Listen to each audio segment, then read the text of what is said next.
नमस्कार मित्रों, हम अपने इस YouTube चैनल पर आप सभी लोगों का स्वागत करते हैं। जहां रहिए, स्वस्थ रहिए, मुस्कुराते रहिए, प्रसन्न रहिए, अपने आप आस पड़ोस की वातावरण को अच्छा बनाते रहिए।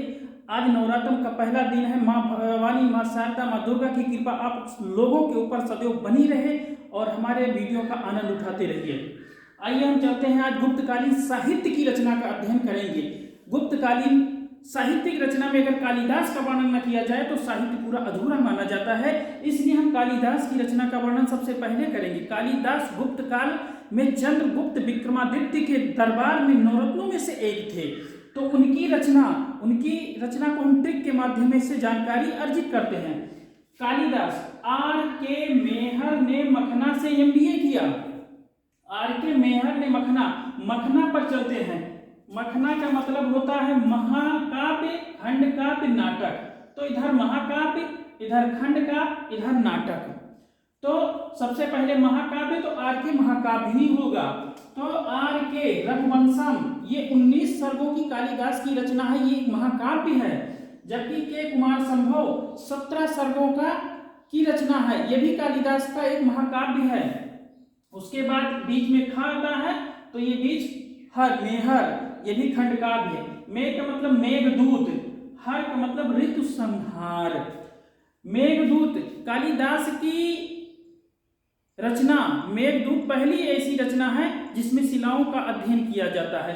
क्वेश्चन पूछा जाता है निम्नलिखित में से किस रचना में, कालिदास की किस रचना में शिलाओं का उल्लेख है, तो आंसर होगा मेघदूत। उसी प्रकार ऋतु संहार, ये कालिदास की पहली रचना है। कालिदास ने अपने जीवन की पहली रचना का लेखनी जो है ऋतु संहार में किया। ऋतु संहार के माध्यम से अपनी रचना की शुरुआत की।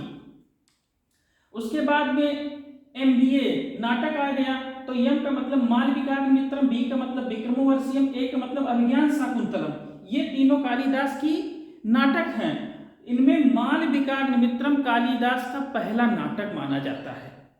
इस प्रकार हमने एक ट्रिक के माध्यम से महाकाव्य, खंडकाव्य, नाटक का एक अलग अलग वर्णन किया है, जिसका कभी कभी कंपटीशन परीक्षाओं में पूछ लिया जाता है निम्नलिखित में से कालिदास की कौन सी रचना नाटक नहीं है। तीन इसमें से दे दिया जाएगा, ये इसमें या इसमें से दे दिया जाएगा।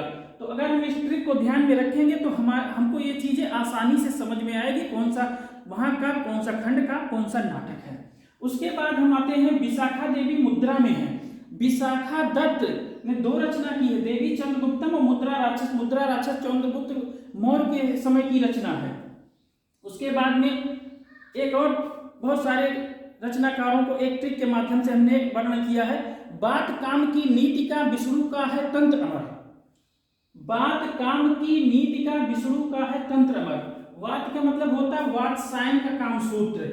नीति का मंत्रक विष्णु शर्मा पंचतंत्र, अमर सिंह ने अमर कोश लिखा। ये सारी रचनाएं गुप्त काल की हैं। उसी प्रकार एक और रचना है नाग योग पर जमी बेबा संख्या का वैराग।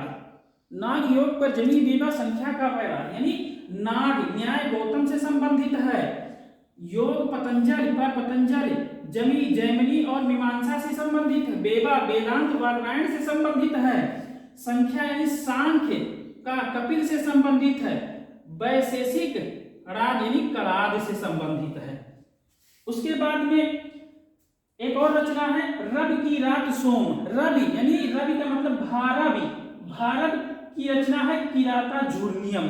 सा से होता है शूद्रक, मां से मृच्छकटिकम, शूद्रक मृच्छकटिकम की रचना, यानी शूद्रक की मृच्छकटिकम रचना है। इस प्रकार हमने एक ट्रिक के माध्यम से संपूर्ण गुप्तकालीन साहित्य का हमने अध्ययन किया, जो कि कंपटीशन की परीक्षाओं में बहुत सारा महत्वपूर्ण क्वेश्चन इससे पूछा जा सकता है या पूछा जाता है, अनिवार्य रूप से पूछा जाता है। तो हम आज साहित्य की जानकारी की, अगले वीडियो में गुप्त काल से ही संबंधित कोई अन्य टॉपिक पर हम अध्ययन करेंगे। तब तक के लिए नमस्कार।